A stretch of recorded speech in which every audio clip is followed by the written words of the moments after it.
Assalamualaikum warahmatullahi wabarakatuh. Perkenalkan, nama saya Ivan Setu Ashari, NIM 41519010154, mahasiswa dari kelas Deep Learning, Rabu 7.30 E308. Di sini saya akan membuat video Q&A untuk memenuhi tugas besar 1 mata kuliah Deep Learning. Baik, di sini saya akan memulai untuk melakukan Q&A yang nantinya pada Q&A itu sendiri terdapat 20 pertanyaan. Kita langsungkan saja untuk menjawab pertanyaan yang pertama. Jelaskan ciri utama algoritma machine learning. Menurut Khaled Francois, ciri utama algoritma machine learning adalah kemampuannya untuk membuat komputer memprogram dirinya sendiri. Data dan output dijalankan di dalam sebuah komputer untuk menghasilkan rules atau program. Selanjutnya, pertanyaan kedua, apa yang mempengaruhi kinerja model machine learning? Di sini ada 4 yang mempengaruhi kinerja model machine learning. Yang pertama itu ada pemilihan model yang ditraining untuk melakukan pemetaan dari data ke label. Yang kedua, pemilihan nilai hyperparameter atau parameter internal dari algoritma pembelajaran. Kemudian yang ketiga, nilai awal parameter model. Dan yang terakhir, jumlah atau kualitas data training yang dipergunakan untuk mengaproksimasi fungsi target. Selanjutnya, pertanyaan ketiga, apa definisi dari supervised dan unsupervised learning?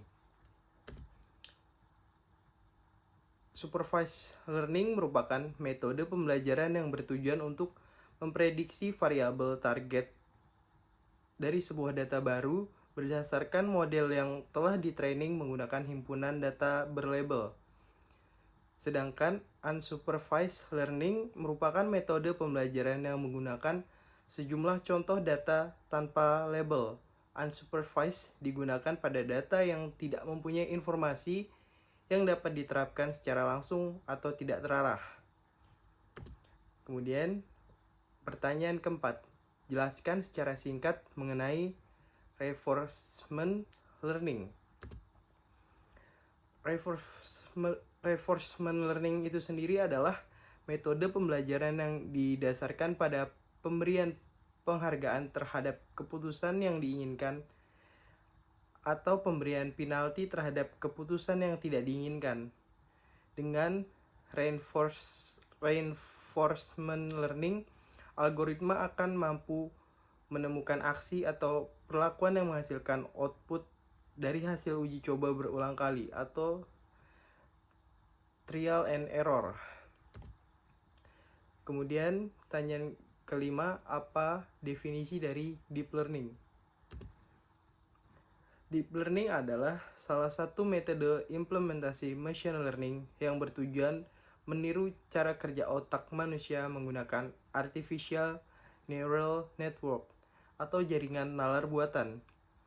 Deep learning menggunakan sejumlah algoritma sebagai neuron untuk bekerja sama dalam menentukan dan mencerna karakteristik tertentu di suatu rangkaian data. Selanjutnya, untuk pertanyaan ke-6, apa perbedaan machine learning dan deep learning? Ada 4 perbedaan dari machine learning dan deep learning. Yang pertama itu simplicity. Data yang dipergunakan sebagai input proses pembelajaran tidak membutuhkan proses rekayasa fitur sebelumnya, misalnya ekstraksi fitur. Yang kedua ada scalability. Proses pembelajaran model deep learning memungkinkan implementasi secara paralel sehingga bisa memanfaatkan kapasitas Graphics Processing Units atau GPU atau Tensor Processing Units atau TPU. Algoritma pembelajaran yang bersifat iteratif yang memungkinkan pembelajaran model menggunakan dataset berbagai volume bahkan berskala besar. Kemudian ada versatility atau adaptability. Proses pembelajaran model deep learning tidak selalu harus dilakukan dari awal. Sebuah model deep learning hasil pembelajaran dapat ditraining kembali menggunakan data training yang baru. Kemudian yang keempat, reusability. Sebuah model hasil yang telah ditraining menggunakan sebuah dataset berskala besar dapat dipergunakan untuk melakukan tugas menggunakan dataset berskala lebih kecil. Kemudian kita masuk ke pertanyaan ketujuh, yaitu jelaskan tentang konsep single perceptron. Single layer perceptron bisa dibilang merupakan salah satu teknik jaringan saraf tiruan yang paling sederhana. Jaringan ini hanya memiliki lapisan input dan lapisan output.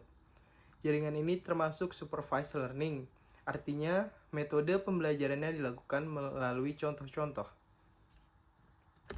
Kemudian untuk pertanyaan ke-8, sebutkan tahapan perceptron training rule. Oke, yang pertama itu ada inisiasi, nilai, sinapsis, wake, bisa random ataupun dengan aturan tertentu. Untuk heuristik aturan inisiasi, ada baiknya membaca buku referensi yang lebih lengkap untuk tahapan perceptron training rule. Kemudian yang kedua, lewatkan input pada neuron. Kemudian kita akan mendapatkan nilai output. Kegiatan ini disebut feed forward. Yang ketiga, nilai output atau actual output tersebut dibandingkan dengan desired output. Kemudian yang keempat, apabila nilai output sesuai dengan desired output, tidak perlu mengubah apa-apa. Selanjutnya, apabila nilai output tidak sesuai dengan desired output, maka hitung nilai error atau loss, kemudian lakukan perubahan terhadap learning parameter atau sinapsis wake. Dan yang terakhir, ulangi langkah-langkah ini sampai tidak ada perubahan. Langkah-langkah yang tadi sampai tidak ada perubahan nilai error. Nilai error kurang dari sama dengan suatu threshold atau biasanya mendekati 0, atau sudah mengulang proses latihan sebanyak T kali atau threshold. Selanjutnya, pertanyaan ke-9, apa yang dimaksud dengan likelihood function di Bayesian probability? Likelihood function itu merupakan pengoreksian pendapat akhir kita yang dapat digunakan untuk mengambil keputusan atau posterior. Secara umum, probabilitas Bayesian mengubah posterior akibat adanya kepercayaan baru atau yang disebut likelihood. Pertanyaan ke-10, jelaskan mengenai univariate and multivariate Gaussian. Oke, yang pertama itu univariate Gaussian. Disebut univariate karena distribusinya bergantung pada satu input variabel. Misalkan X. Distribusi univariate dikarakteristikan oleh variabel X. Mean dan variance diberikan persamaan. Sedangkan untuk multivariate Gaussian, distribusi Gaussian yang bergantung pada lebih dari satu random variable. Multivariate menganalisis data secara serentak, di mana pada data tersebut terdapat lebih dari satu variabel dependent pada setiap objek yang diamati. Selanjutnya, pertanyaan ke-11. Jelaskan perangkat keras yang digunakan untuk pengolahan data menggunakan deep learning. Oke, perangkat keras yang digunakan untuk deep learning itu sendiri ada Graphics Processing Unit atau GPU, atau Tensor Processing Units atau TPU. GPU dan TPU merupakan unit pemroses data di dalam perangkat keras komputer yang memungkinkan operasi matriks dilakukan dengan cepat dengan merepresentasikan pengolahan data ke dalam operasi matriks maka algoritma pembelajaran model deep learning dapat memanfaatkan daya komputasi yang tinggi. Kemudian pertanyaan ke-12, menurut Anda, tools atau software apa yang mudah digunakan untuk deep learning? Yang pertama itu ada TensorFlow. Itu adalah sebuah framework komputasional untuk membuat model machine learning atau deep learning. TensorFlow menyediakan berbagai toolkit yang memungkinkan kita membuat model pada tingkat abstraksi yang kita sukai.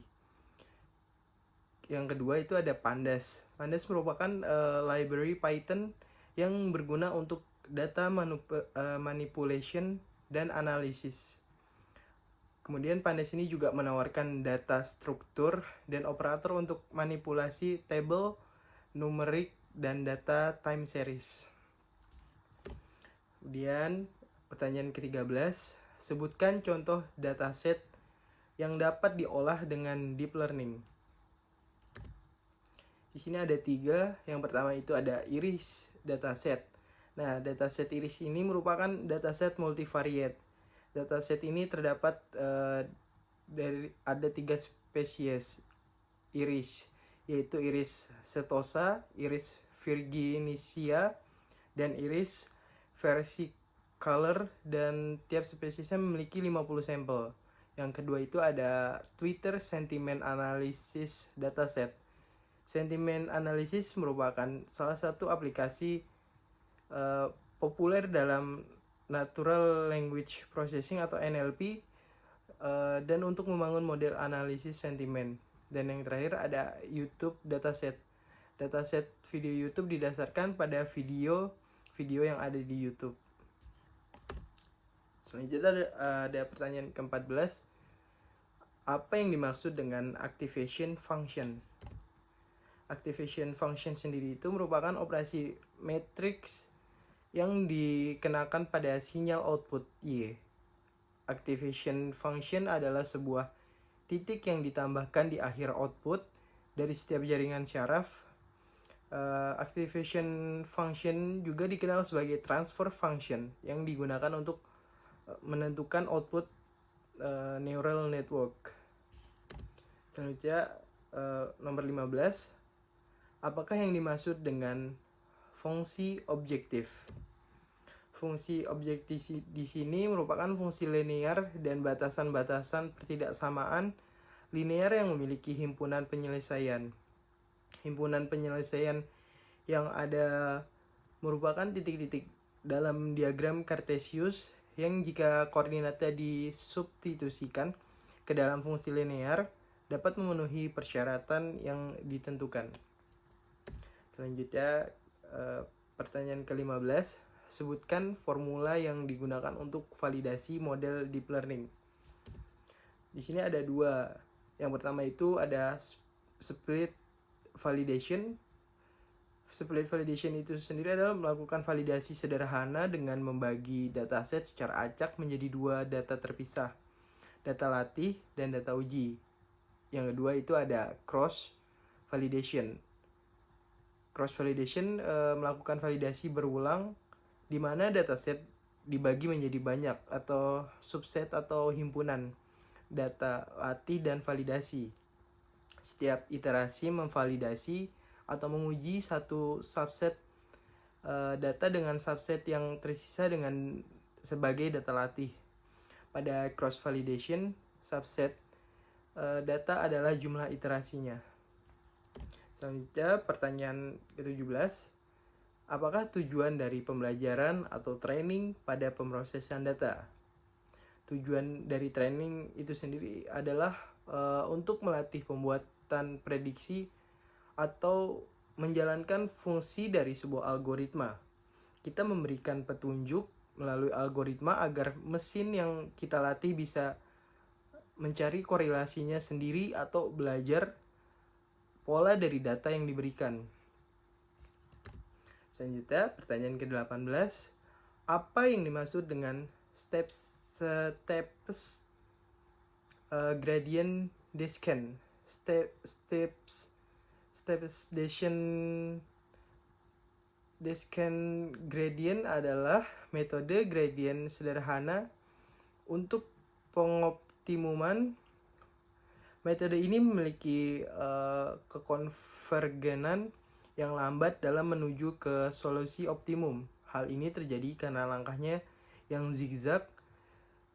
Tujuannya untuk menemukan fungsi minimum yang bisa kita tentukan secara mudah melalui penurunan sebuah function. Selanjutnya, pertanyaan ke-19, jelaskan mengenai lokal minima.